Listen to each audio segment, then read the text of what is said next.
to me, it was an attack. It wasn't one strike, two strikes, three strikes.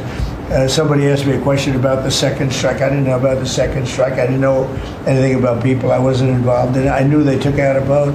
But I would say this, they had a strike. I hear the gentleman that was in charge of that is extraordinary. He's an extraordinary person. I'll let Pete speak about him. But Pete was satisfied. Pete didn't know about second attack having to do with two people. I guess Pete would have to speak to it. I can say this, I want those boats taken out, and if we have to, we'll attack on land also, just like we attack on sea. And there's very little coming in by sea. I think we've knocked out over 90% of it. There's very little, and I understand that. There's very little. We're saving hundreds of thousands of lives with those pinpoint attacks. It's an amazing thing when you see a boat going along, and a lot of the press would like to say they're not, you see the boat, they're not maybe drugs. You see these boats. First of all, who has 5 engines on the back of a boat going in weird directions and loaded up with lots of white containers? They're bags or things.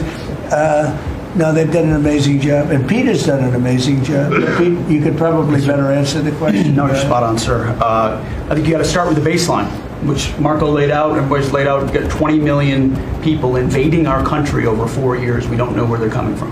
That includes Tren de Aragua and cartels and violent criminals. They bring drugs, and you mentioned it, Mr. President, poisoning, an intentional poisoning of the American people, killing hundreds of thousands of Americans. So the president had the courage to designate these cartels as designated terrorist organizations.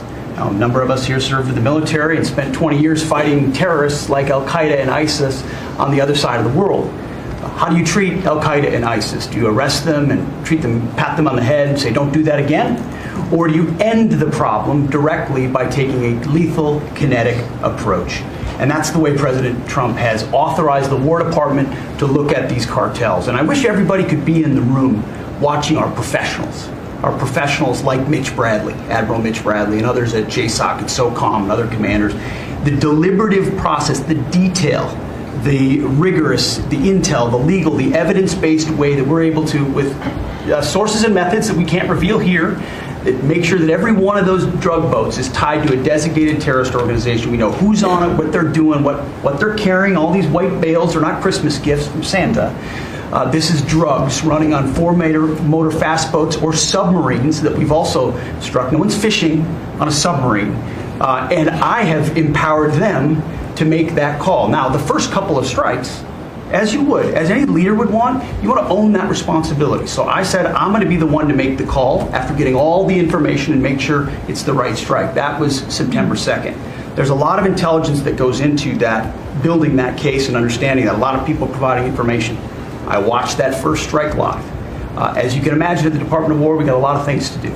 So I didn't stick around for the hour and 2 hours, whatever, where all the sensitive site exploitation digitally occurs. So I moved on to my next meeting.